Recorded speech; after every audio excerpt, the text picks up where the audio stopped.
remercie de... S'il y a un problème technique, vous me faites signe, hein, bien entendu, au niveau connexion, quoi. Je vous remercie de m'inviter à ce séminaire qui est vraiment intéressant et je pense que les dernières présentations nous ont amené au cœur du sujet que je vais un peu traiter maintenant, donc sur le changement climatique. Alors, personnellement, je suis expert forestier, gestionnaire de forêt en Occitanie et avant ça, j'ai été chercheur, donc doctorat, postdoctorat à l'INRA et puis j'étais aussi dans la formation, dans l'enseignement. Alors, la question que je vais aborder, elle est directement liée au programme de transition et à la stratégie nationale bas carbone. C'est-à-dire qu'il y a cette stratégie, comme globalement, on diffuse beaucoup l'idée que récolter plus de bois, c'est bon pour le climat. Alors, vous voyez en dessous une image qui a été diffusée un jour par un des acteurs de la filière bois, qui est choquante pour, je pense, beaucoup de personnes qui visionnent, enfin, qui participent à ce séminaire. Il est bien entendu que les choses ne sont pas aussi simples. Beaucoup de forestiers le savent, mais il y a encore des idées à déconstruire sur la façon dont les forêts naturelles ou cultivées, exploitées, participent à l'atténuation du changement climatique. Parce que dans cette présentation, en fait, je vais faire le lien entre ces deux notions qui sont atténuation et adaptation. C'est-à-dire que je vais aborder la question posée par le titre du séminaire, plus par l'atténuation, et puis on arrivera à l'adaptation ensemble à la fin. Alors, l'atténuation, dans la suite d'une étude assez fouillée que j'ai réalisée en 2020 avec Sylvain Angerand, donc de Canopée, qui était financé par Fern, sur la stratégie nationale d'atténuation par le système forêt-bois, puisque le bois stocke du carbone. Et dans cette étude, on propose 25% de forêts françaises en libre évolution, et donc on explique pourquoi. Alors, la base de tout calcul sur l'atténuation, ce sont des modèles assez complexes dans lesquels on a des compartiments de stock et de flux de CO2. Et si on simplifie un peu ces modèles, là, je ne vais pas vous le détailler, on a du stockage de carbone dans la forêt, c'est-à-dire dans les arbres et dans le sol. Et puis, on a du stockage de carbone dans les produits en bois. Donc, ça fait la base de ce qu'on appelle les 4 S. 4S, alors parfois on dit 3S, 5S, peu importe, c'est la déclinaison des mêmes principes. Et pour finaliser l'aspect d'atténuation, il faut rajouter ce qu'on appelle le potentiel de substitution, c'est-à-dire la notion d'émission évitée. C'est assez complexe, mais quand vous comparez en fait deux filières de production de bois, enfin de production d'énergie ou de matériaux, vous allez comparer des émissions de CO2 entre filière bois et une autre filière, et vous allez calculer une émission potentiellement évitée par le remplacement d'une source d'énergie ou de matériaux par le bois. Alors, je vais vous présenter rapidement quelques résultats de cette étude pour peut-être créer une curiosité pour aller voir plus loin dans cette étude qui est disponible sur le site de Canopée. Alors, vous voyez là l'évolution du stock de CO2 en tonnes équivalent CO2 par hectare de 2020 à 2050. C'est en général l'horizon qu'on choisit, 2050, dans un scénario de libre évolution à gauche, dans un scénario de récolte stable dans les forêts gérées, dans les forêts récolte stable à 60 millions de mètres cubes par an. C'est à peu près la récolte à l'heure actuelle, on est peut-être à 62, voilà. On est dans ces eaux-là. Et une augmentation significative, là on a choisi le scénario de 95 millions de mètres cubes par an en 2050, sachant que la stratégie nationale bas carbone va en fait au-delà de cet objectif. Et donc, vous voyez l'évolution des stocks dans les sols, dans la biomasse morte, dans la biomasse vivante et dans les produits en bois. Et vous voyez que il y a plus de stocks dans les forêts en libre évolution, sous réserve des hypothèses qui sont dans le rapport, qui sont très transparentes dans le rapport. Voilà. Alors, la différence entre les deux résulte simplement du bois qui est récolté et non stocké, c'est-à-dire qui est brûlé, qui est passé dans le papier, et des pertes d'exploitation, c'est-à-dire le bois coupé et qu'on laisse en forêt et qui va rapidement se décomposer. Alors, deuxième résultat essentiel, c'est l'évolution du puits. Alors, le puits, c'est simplement la variation d'une année à l'autre du stock carbone et bien entendu, dans tous les cas, on diminue. Alors ça, je pourrais détailler, ça fait peut-être partie des questions que vous voulez poser après. Pourquoi le puits va diminuer dans tous les cas, y compris en libre évolution? Et ça, indépendamment du changement climatique. Alors, le troisième résultat, et je pense que c'est celui qui va le plus vous intéresser, puisque c'est le sujet du séminaire, c'est, sous réserve des hypothèses choisies, c'est l'évolution du stock en équivalent, en tonnes équivalent CO2 ou en mètres cubes par hectare. Alors, je pourrais détailler un petit peu la différence, hein, c'est des coefficients, mais c'est additionnable si on veut visualiser les choses simplement, du CO2, donc du carbone, dans l'écosystème. Et là, vous voyez de nouveau le sol, pardon, en bas, la biomasse morte, racinaire et aérienne, et la biomasse vivante en vert. Et on a essayé de tirer là le scénario jusque 2200. Alors c'est complètement, c'est très très fragile, hein. Quand on arrive à 2200, on n'a aucune visibilité sur l'évolution du climat parce que ça dépend directement des scénarios du GIEC et de la façon dont la société va réagir à ces scénarios. Mais donc il faut être clair sur les hypothèses qu'on pose. Mais ce qui est assez certain, là il y a quand même pas mal de littérature à ce sujet-là, c'est que le stock maximal en France n'est pas atteint. Pourquoi? Parce que la forêt française est jeune, par exemple 80% des arbres ont moins de 100 ans, que les volumes par hectare en France sont inférieurs à ceux d'autres pays d'Europe, et même quand on compare des contextes climatiques, biogéographiques un peu comparables. Et donc, moi, je dis clairement, et je le dirai souvent, qu'on ne peut pas affirmer que la forêt française est surcapitalisée et vieillissante. Voilà, ce n'est pas vraiment juste d'affirmer ça. Alors, donc, l'évolution de ces stocks dépend de nombreux facteurs. Et je vais essayer de détailler ces facteurs pour que vous compreniez la difficulté de l'exercice quand il s'agit de tracer l'évolution probable des forêts en libre évolution et donc de leur stock carbone. Alors, c'est des lois de écologie des populations, hein, assez simples, mais qui cachent beaucoup de paramètres. Alors, au-delà du point d'inflexion, hein, puisque au début, vous avez une croissance exponentielle qui est non finie, on va dire, qui n'est pas contrainte, et puis après, vous avez une croissance qui va vers une asymptote, qui est la capacité du milieu, et c'est défini par des paramètres de production brute, de mortalité, de durée de décomposition du bois mort et d'intégration du carbone issu du bois mort et des retombées de litière, hein, dans le sol. Donc, ce sont des lois biophysiques. Là, comme on n'est pas dans la filière bois, on reste sur des lois biophysiques, c'est un peu plus simple. Mais par contre, il faut bien comprendre que tous ces paramètres ont des sous-paramètres, en fait, nous demandent de faire de l'écophysiologie très complexe sur lesquels on n'a pas toujours les données aujourd'hui. Par exemple, pour la production brute, est-ce que le CO2 et la température seront encore fertilisants ou inhibants? On sait que pour la température, ça devient inhibant, sauf quand on est en Suède ou en Norvège, hein. En Suède et en Norvège, ils vont bénéficier du changement climatique. Mais dans la Méditerranée, on ne va certainement pas en bénéficier. Voilà. Et pour ce qui est du CO2, il est probable qu'on ait atteint un plafond, c'est-à-dire qu'on n'a plus un effet fertilisant, mais plutôt inhibant. Pour la mortalité, ça fait appel à la vulnérabilité des arbres, donc il faut un peu établir des effets de seuil par rapport à la canicule et à la sécheresse, ce qu'on fait en France, par exemple, avec des outils comme BioClimSol, c'est très intéressant.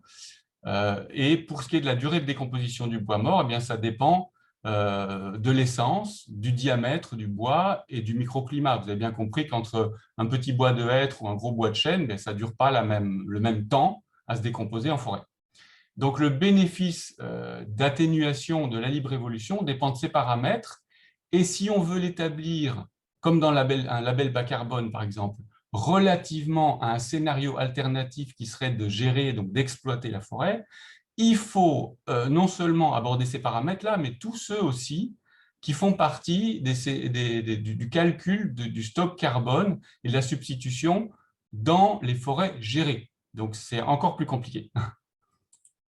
Voilà, tout ça pour vous dire que si on zoome, pour ce qui concerne la libre évolution, en fait, d'arriver à définir des paramètres qui soient très probables, ils ne seront jamais certains, mais qui soient très probables, ça nécessite de comprendre un peu la dynamique des écosystèmes, c'est-à-dire leur résistance, leur résilience et leur capacité, si on va même au-delà de la résilience, leur capacité à ne pas aller vers une trajectoire écologique divergente, vers une rupture de l'écosystème, un effondrement global, dans lequel on aurait à terme, s'il y a une rupture, qu'il y a un effondrement, il n'y a même plus de stock de carbone, hein, puisque on va vers une désertification et en zone méditerranéenne, malheureusement, on va dire la sahélisation, voilà, la désertification de certaines zones est probable.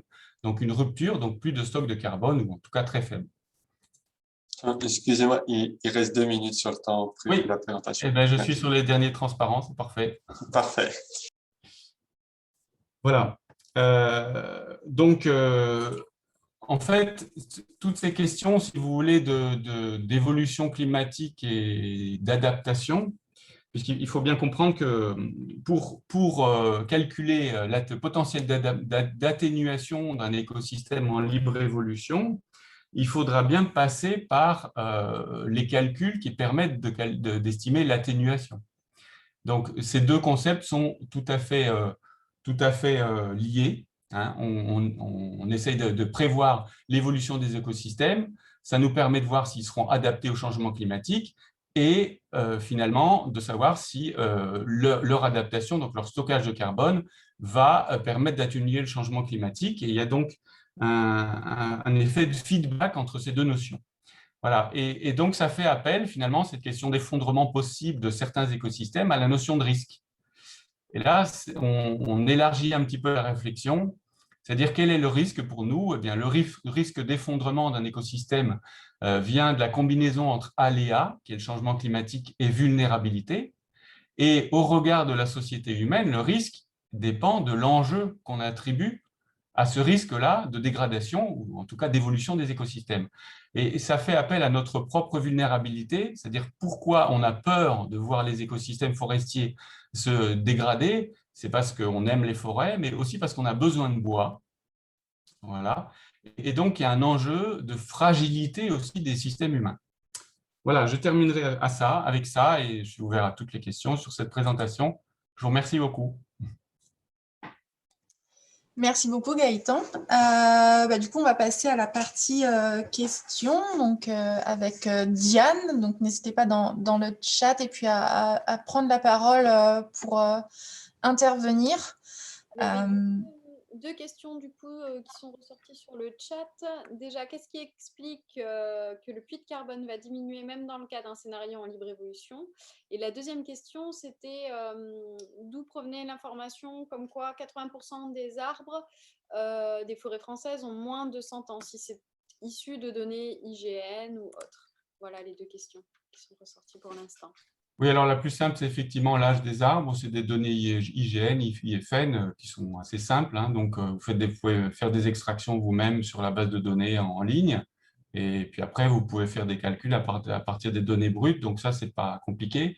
Et la deuxième question, je m'attendais évidemment à cette question-là, puisque elle est importante. En fait, il y a deux phénomènes. Il y a d'abord le fait que le changement climatique est en cours et que dans tous les cas, même si on fait des efforts politiques drastiques, le scénario du GIEC qui s'appelle RCP 2.6 va nous amener à une augmentation de la température d'1 degré par rapport à aujourd'hui. Donc, on aura gagné au moins 2 degrés. Enfin, 1,5 degré, c'était un objectif, mais vous savez que la COP 21, voilà, on est très, très loin d'appliquer les objectifs de la COP 21, d'où les actions climatiques des jeunes, etc. Donc, 2 degrés, on les aura gagnés dans tous les cas. Et ça va augmenter la mortalité, y compris dans les forêts en libre évolution. Ça, c'est un premier élément. Et le deuxième élément, c'est qu'une forêt qui est jeune, il y a peu de mortalité, puisqu'il y a peu de compétition entre les arbres. Et la forêt française va gagner en maturité si vous la laissez évoluer naturellement. Et donc, le taux de mortalité en volume, puisque c'est le taux de mortalité exprimé en pourcentage de la biomasse sur pied. Donc, progressivement, s'il y a de la compétition, vous augmentez la mortalité et vous vous rapprochez très progressivement vers un équilibre entre CO2 capté et CO2 émis.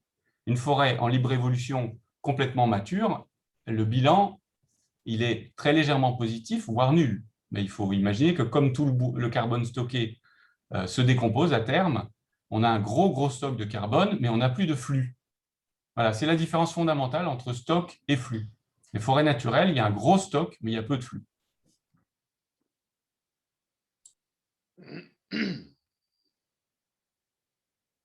Est-ce qu'il y a d'autres questions? Peut-être certaines personnes veulent prendre la parole?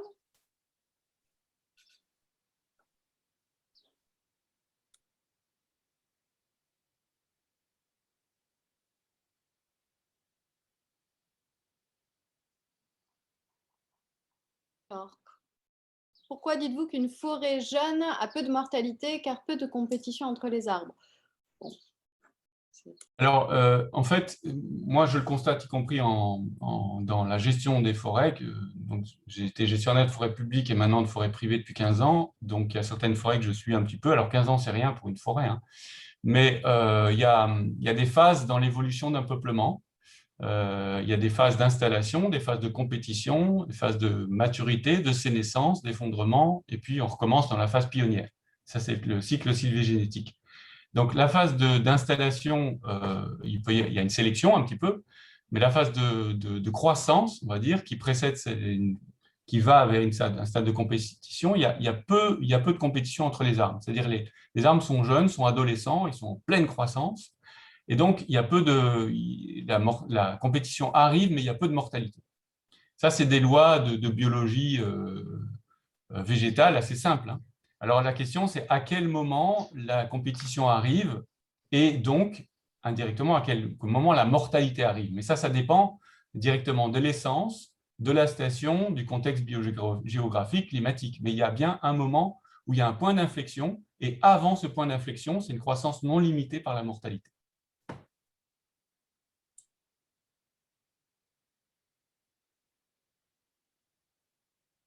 Alors, j'ai vu une question sur l'intégration des pathogènes et des ravageurs dans les scénarios d'augmentation de la biomasse, hein.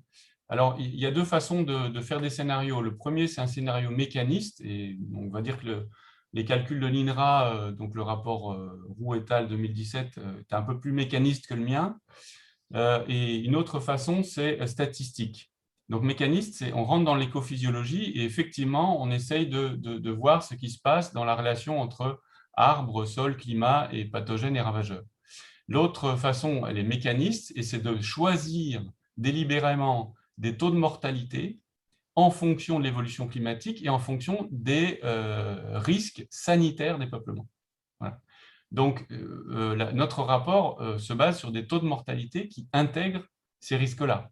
Alors, ce qu'on ne peut pas faire, c'est ce qu'a fait l'INRA, c'est-à-dire imaginer une pullulation massive de scolytes, par exemple, parce que pour donner la réponse en termes de biomasse, donc de stock de carbone de cet épisode-là, il faut des modèles mécanistes.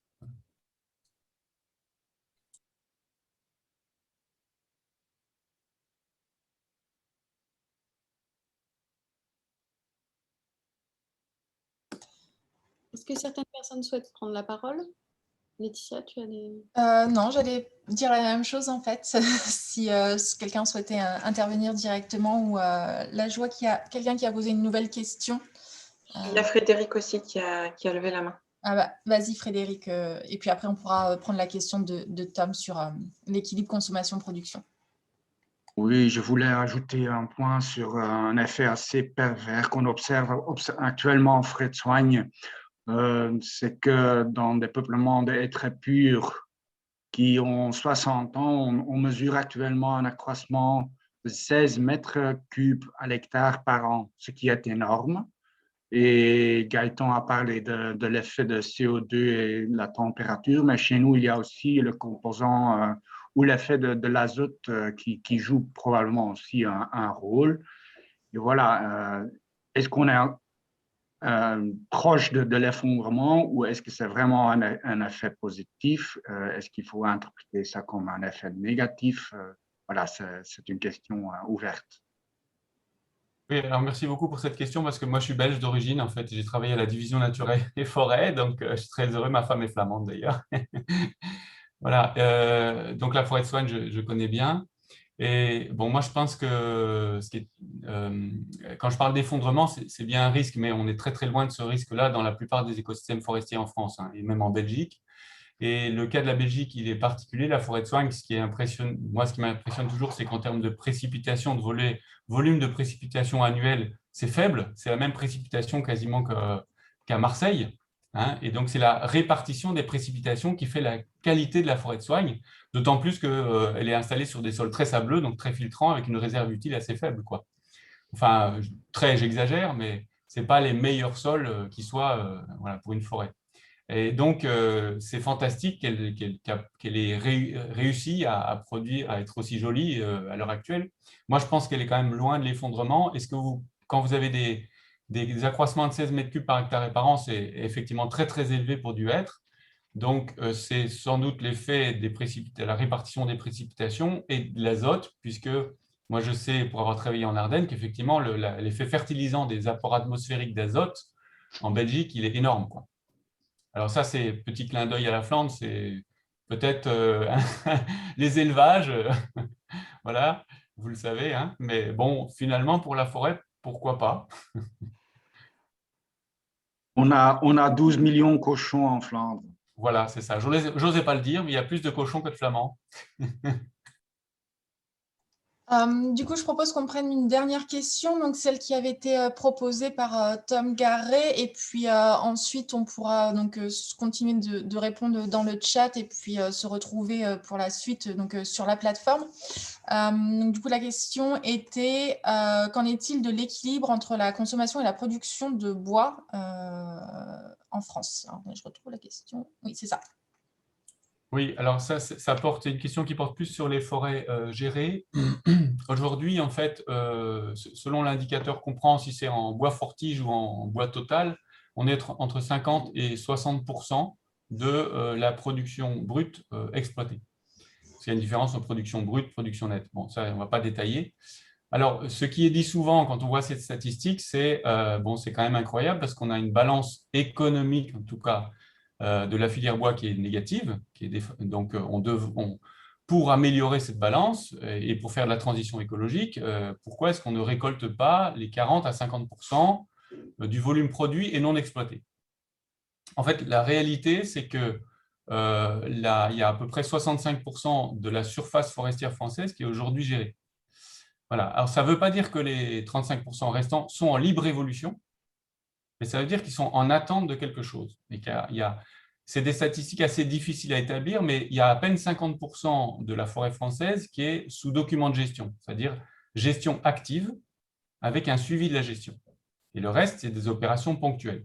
Et c'est simplement l'effet d'une réalité physique, foncière et sociale assez triviale et qui est établie dans beaucoup de rapports. C'est-à-dire qu'il y a au moins 20% de la forêt française qui n'est déjà pas exploitable physiquement. Hein, parce qu'on a des pentes fortes, parce qu'on a des barres rocheuses, parce qu'on a des hameaux intraversables, parce que le bûcheron ne tient pas debout, tout simplement. Voilà, ce n'est pas gérable et définitivement pas gérable. Voilà. Et ensuite, deuxième effet, c'est l'effet du morcellement et l'effet des statuts de protection. Voilà, il y a une demande sociétale croissante, je crois, sur les statuts de protection, que ce soit des sites classés ou des réserves biologiques, etc.